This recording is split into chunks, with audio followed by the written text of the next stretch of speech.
کہ خدیجہ الکبریٰ رضی اللہ تعالی عنہا نے نبی علیہ السلام کو سامان تجارت دے کر بھیجا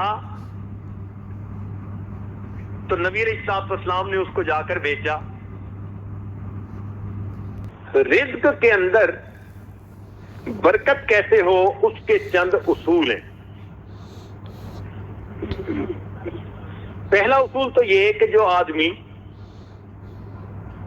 نیکی، دیانت، سچائی کے ساتھ اپنا کاروبار کرے، ان چیزوں کی وجہ سے برکت لازمی ہوتی ہے۔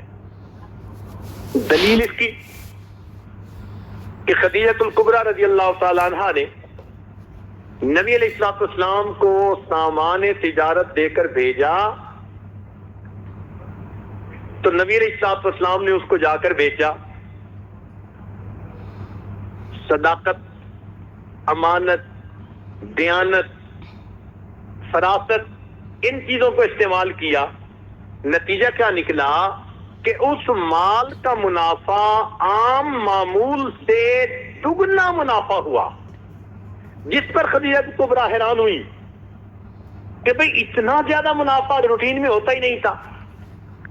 علماء نے لکھا ہے کہ جب نبی علیہ السلام نے پرائے مال پر اپنی صفات کو استعمال کیا، مال پرایا تھا، امانت اپنی تھی، دیانت اپنی تھی، صداقت اپنی تھی، فراست اپنی تھی، جب ان صفات کو پرائے مال پہ استعمال کیا، اللہ نے اس میں دگنا نفع دے دیا۔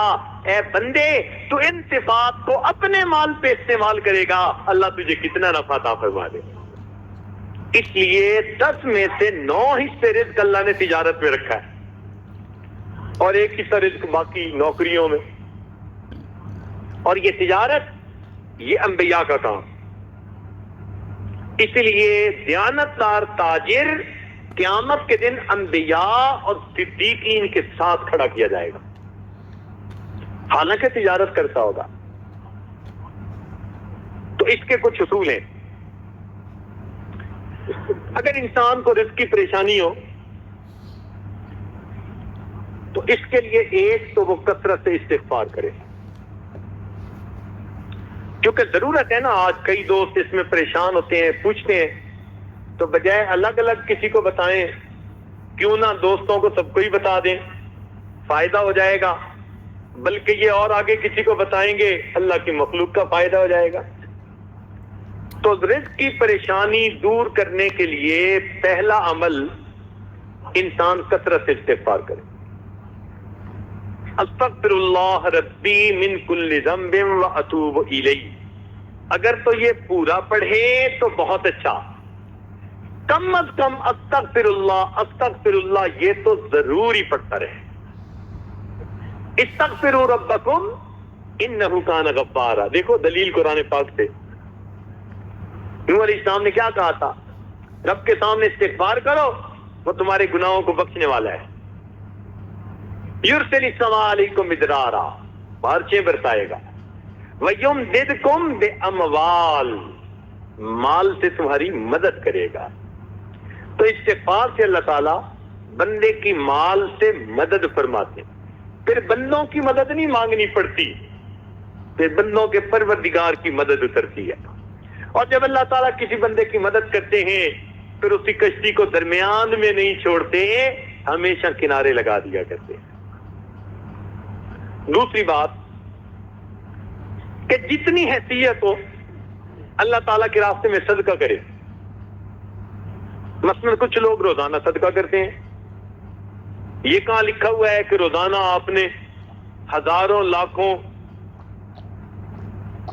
کے حساب سے صدقہ کرنے؟ آپ اگر 1 روپیہ بھی صدقہ کریں گے روز کا تو صدقہ کرنے والوں میں شامل ہو جائیں گے، 5 بھی کریں گے تو صدقہ کرنے والوں میں شامل۔ تو مقدار کو مت دیکھیں، اپنی حیثیت کو دیکھیں۔ اس حیثیت کے حساب سے آپ اگر اللہ کے راستے میں کچھ نکالیں گے تو صدقہ سے اللہ تعالیٰ رزق میں برکت عطا فرماتے ہیں۔ نبی علیہ السلام نے قسم اٹھا کر حدیث میں یہ بات فرمائی۔ اگر اللہ کے محبوب ویسے ہی بات کر دیتے تو صادق و امین کی یہ بات سچی تھی مگر انہوں نے قسم کھا کر فرمایا کہ صدقہ کرنے سے آدمی کے رزق کے اندر کمی نہیں آتی، اللہ تعالیٰ برکت عطا فرما دیتے۔ تیسری بات، کمزوروں کے اوپر احسان کرنے سے، کوئی ہینڈی کیپڈ ہے، بیوہ ہے، یتیم ہے، مسکین ہے، چھپ کے اس کی مدد کرنا، پتہ ہی نہ چلے۔ صحابہ کرام کے اندر یہ بڑی صفت تھی کہ وہ ایسے کام کرتے تھے اور کسی کو پتہ بھی نہیں چلنے دیتے تھے۔ چنانچہ سیدنا عمر رضی اللہ عنہ ایک مرتبہ آئے اور انہوں نے آ کر دیکھا کہ حضرت ابوبکر صدیق رضی اللہ تعالیٰ عنہ نے اپنے کام والی جگہ پر ایک رجسٹر رکھا ہوا ہے اور اس پر لکھا ہے کہ فلاں بندہ معذور ہے، حاجت مند ہے، ضرورت مند ہے، اور اس کی خدمت کون کرے گا، آگے اس کا نام بھی لکھا ہوا ہے۔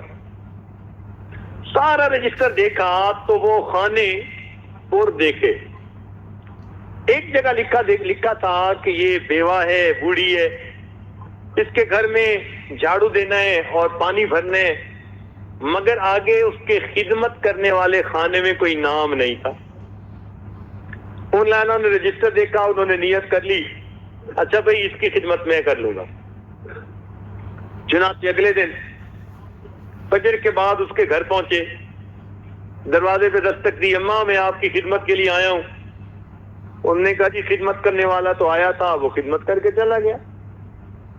اچھا چلو میں کل فجر سے پہلے آ جاؤں گا۔ اگلے دن عمر رضی اللہ تعالیٰ عنہ تہجد پڑھنے کے بعد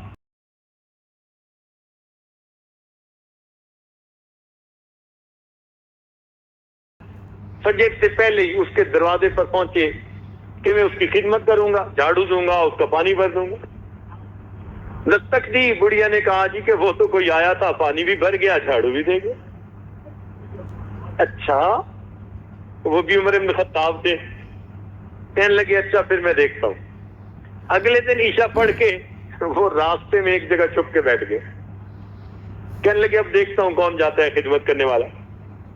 آدھی رات، جب گہری رات تھی نا، اس وقت اچانک انہوں نے دیکھا کہ کوئی آہستہ آہستہ قدموں سے اس بڑھیا کے دروازے کی طرف جا رہا ہے۔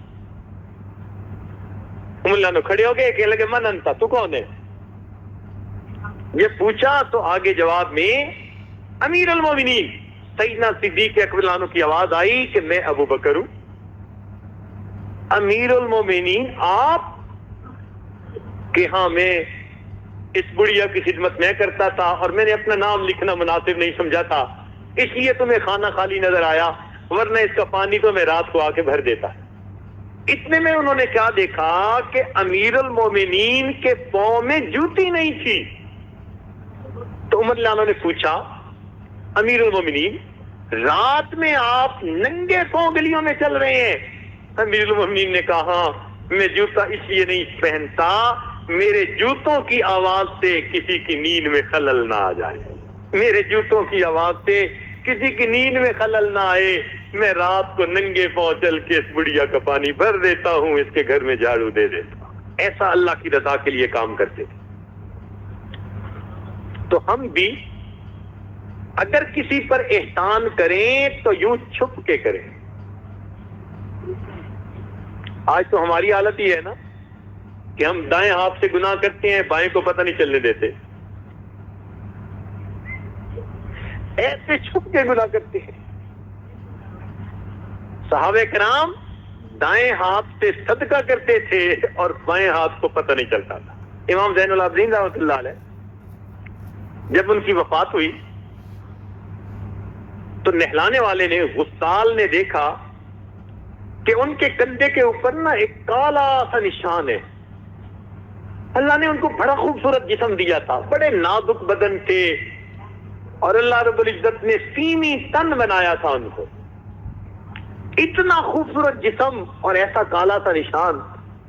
تو غسل دینے والا بڑا حیران ہوا، بات سمجھ نہ آئی، تو اس نے پوچھا گھر کے لوگوں سے بھئی یہ نشان سا کیسا تھا؟ ہمیں بھی نہیں پتا۔ بات ان کی اہلیہ تک پہنچی، جی نشان کیسا تھا؟ کہا جی ہمیں بھی پتہ نہیں ہے۔ عجیب سی بات۔ کئی دن گزر گئے، کئی دنوں کے بعد جو بیوائیں تھیں، جو نادار تھے، جو ہینڈی کیپ تھے، ان کے گھروں سے آواز آئی وہ کہاں گیا جو ہمیں پانی پلایا کرتا تھا؟ تب پتہ چلا کہ رات کے اندھیرے میں پانی کی مشک اپنے کندھے پر لے کر ضرورت مند لوگوں کے گھروں میں پانی بھرا کرتے تھے، اور زندگی میں پتہ ہی نہیں تھا کسی کو کہ آگے بھر جاتا ہے۔ ان کے مرنے کے بعد پتہ چلا یہ جو خدمت ہے نا، یہ اللہ تعالیٰ کو بڑی محبوب